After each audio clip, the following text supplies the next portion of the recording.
What is the Japanese art of folding paper into decorative objects called? Hello guys, मैं राधिका अग्रवाल आज आप सभी का स्वागत करती हूँ अपनी शिक्षा यूट्यूब चैनल। अभी मैंने आपसे एक क्वेश्चन पूछा है। अगर आपको इस क्वेश्चन का आंसर पता है तो मुझे कमेंट करके बताइए, और अगर आपको इस क्वेश्चन का आंसर नहीं पता है तो वीडियो को एंड तक देखिए, आपको इस क्वेश्चन का आंसर पता चल जाएगा। चलते हैं आज के हमारे टॉपिक पे।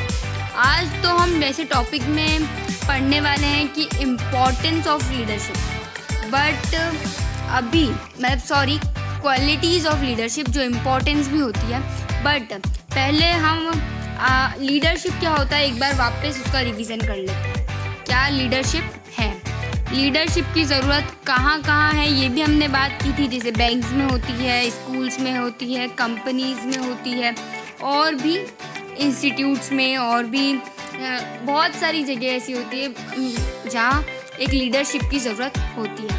एक एग्ज़ाम्पल मुझे याद आता है लीडरशिप का नाम लेते ही कि हमारे घर में लीडरशिप कौन करता है। या तो आपकी मम्मी करती है, या पापा करते हैं, या जॉइंट फैमिली में हैं तो दादाजी दादी, जो भी घर के बड़े लोग हैं वो लीडरशिप करते हैं। पूरे घर को कैसे चलाना है, कैसे मैनेज करना है, सब कुछ वो सब जो होता है वो जो हमारे घर के बड़े करते हैं, तो हम उस पर्सन को भी लीडर कह सकते हैं। सिंपली समझने के लिए हम ये बात कह सकते हैं कि जो हमारा घर में बड़ा है, जिसकी बात सब मानते हैं, जो सब हर चीज़ को मैनेज करता है अच्छे से, उसे हम लीडर बोल सकते हैं। तो लीडरशिप की वैसे डिफाइन क्या होती है हमने कल भी डिस्कस करी थी, आज भी करते हैं। Leadership, it is the process and art influencing the behavior and motivate the people work with interest and willingly towards achieving a common goal। जो लीडरशिप होती है वो एक प्रोसेस है, वो एक आर्ट है, जिसमें जो लीडर है उसके बिहेवियर से इन्फ्लुएंस होकर, या फिर वो जो लीडर है वो मोटिवेट करता है पीपल को, किसी भी काम में इंटरेस्ट जगाने की कोशिश करता है वो लीडर।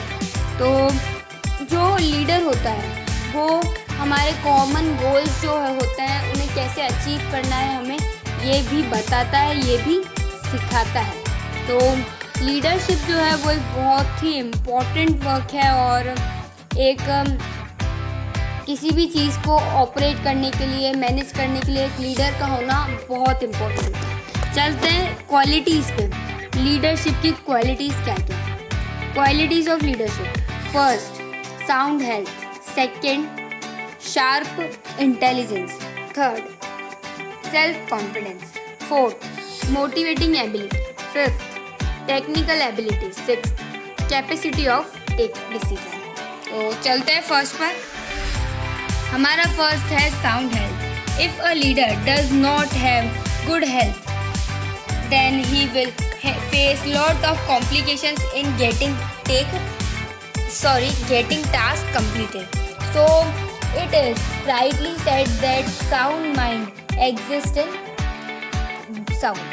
तो जो लीडर है अगर उसकी हेल्थ अच्छी नहीं है तो उसके फेस पर बहुत सारी कॉम्प्लिकेशंस दिखेंगे, बहुत सारे जो प्रॉब्लम्स होंगे उसके फेस पर दिखेंगे, और उससे जो है उसको काम कराने में, सामने वाले को मोटिवेट करने में, इन्फ्लुएंस करने में बहुत प्रॉब्लम आएगी। तो इसीलिए जो हमारा साउंड है, हम जो बोलते हैं उसकी वॉइस जो है बहुत अच्छी होनी चाहिए, हमेशा हेल्थी लगनी चाहिए।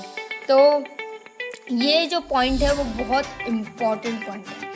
चलते हैं नेक्स्ट पर, जो है हमारा sharp intelligence. A leader must possess health ability to analyze the problems.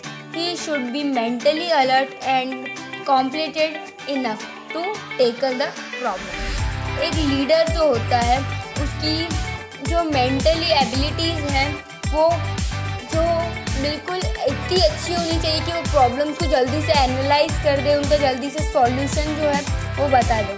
इतना उनके शार्प होना चाहिए माइंड कि वो अपने माइंड को 1 मिनट में अलर्ट कर दें कि क्या होगा, कैसे होगा, क्या हुआ है प्रॉब्लम, अब हमें इसे सही कैसे करना है। तो वो एक अच्छा लीडर है। अगर वो जब अपनी प्रॉब्लम जो आ रही है टीम में उसे जल्दी से एनालाइज कर कर उसका जल्दी से सॉल्यूशन निकाल दे और जो उस प्रॉब्लम को अच्छे से टैकल कर ले, कि संभाल ले। टैकल मतलब होता है संभाल लेना, जल्दी से संभाल ले और उस प्रॉब्लम को सही कर दे, तो वो होता है एक गुड लीडर, एक बेस्ट लीडर। चलते हैं थर्ड पॉइंट पर, जो है हमारा self confidence and will power. Leader should fully confident to his actions and decision. In absence of self-confidence and willpower, a leader cannot achieve his goal. एक leader जो होता है उसे खुद बहुत ज़्यादा कॉन्फिडेंट होना चाहिए उसके खुद के एक्शंस पर और डिसीजंस पर। अगर वो अपने एक्शंस पर या अपने डिसीजंस पर कॉन्फिडेंट ही नहीं है तो वो एक अच्छा लीडर कैसे बनेगा? वो अपनी जो कंपनी है या अपनी जो टीम है उसके गोल्स जल्दी कैसे अचीव करेगा? तो जो लीडर होता है उसे अपने ऊपर इतना कॉन्फिडेंस होना चाहिए कि उसे ये हो कि जो मैंने करा है, जो मैंने डिसीज़न लिया है वो बिल्कुल सही है। तो अगर उसके पास ये सेल्फ कॉन्फिडेंस है, उसके पास इतनी विल पावर है, तो वो एक अच्छा लीडर बन सकता है। और अगर नहीं है तो वो लीडर नहीं बन सकता। क्योंकि लीडर क्यों नहीं बन सकता? क्योंकि वो अपने जो गोल्स हैं उनको अचीव ही नहीं कर पाएगा। तो चलते हैं नेक्स्ट पॉइंट। नेक्स्ट पॉइंट है आज हमारा motivating ability. A leader should have knowledge of interest, feelings, emotions and need of his followers that he can satisfied and motivate them. एक लीडर जो होता है उसके पास नॉलेज होना चाहिए इंटरेस्ट का, किसको कितना इंटरेस्ट है, किसको किस चीज़ में इंटरेस्ट है, दूसरों की फीलिंग्स का, इमोशंस का, और उसे ज़रूरत होती है फॉलोअर्स की जो उसका सपोर्ट कर सके। तो अगर उसके पास ये सब चीज़ें हैं तो वो दूसरों को सेटिस्फाइड भी कर पाएगा अपनी बातों से और अपनी बातों से दूसरों को मोटिवेट भी कर पाएगा। दूसरों को मोटिवेट करना एक बहुत इम्पॉर्टेंट क्वालिटी होती है लीडरशिप में। क्योंकि अगर आप लीडर हो तो आपको अपनी बातों में दूसरों को लेना आना चाहिए कि हाँ ऐसे करेंगे तो ऐसे हो जाएगा, ऐसे करेंगे मतलब जल्दी से आपकी बातों से सामने वाला कन्विंस हो जाना चाहिए, तभी आप एक अच्छे लीडर बन पाओगे। आप अपनी बातों में किसी को भी इन्फ्लुएंस कर लो अगर जल्दी से, अगर आप अपनी बातों से किसी का भी एक पॉइंट ऑफ व्यू चेंज कर दो कि हाँ, तो आप एक अच्छे लीडर बन सकते हो। आप में एक अच्छे लीडर बनने की क्वालिटी है। चलता है फिफ्थ पॉइंट है हमारा teaching and technical ability. The ability to apply methods and techniques in performing the task and ability to provide health direction और satisfy followers. A leader should have knowledge of his work related activities, technology, rules, laws etcetera. जो एक leader हो उसे जो भी वो work में leader है उस वर्क से रिलेटेड पूरी नॉलेज होनी चाहिए, भले टेक्नोलॉजी से रिलेटेड हो वो वर्क या फिर किसी और एक्टिविटी से रिलेटेड हो या फिर रूल्स से, रेगुलेशन से, लॉज से रिलेटेड हो, तो भी उसे उसकी नॉलेज होनी चाहिए। उसके पास एक एबिलिटी होनी चाहिए कि कैसे मेथड्स और टेक्निक्स को अप्लाई करना है, कैसे टास्क को अच्छा कर सकते, जल्दी से जल्दी पूरा कर सकते हैं हमारी मेथड्स और टेक्निक्स को अप्लाई कर और ऐसे अप्लाई करना कि बिल्कुल सही से अप्लाई हो, सामने वाले जो आपके फॉलोअर्स हैं, आपके जो टीममेट्स हैं वो सेटिस्फाई हो उससे और एक सही डायरेक्शन में आपका वर्क चलता रहे। तो ये है टीचिंग एंड टेक्निकल एबिलिटी। चलता है नेक्स्ट एंड लास्ट पॉइंट है जो है हमारा capacity of taking decision. A leader has to choose the best among available alternative based on present and future situation.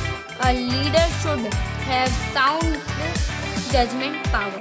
एक लीडर जो होता है उसके पास ये पावर होनी चाहिए,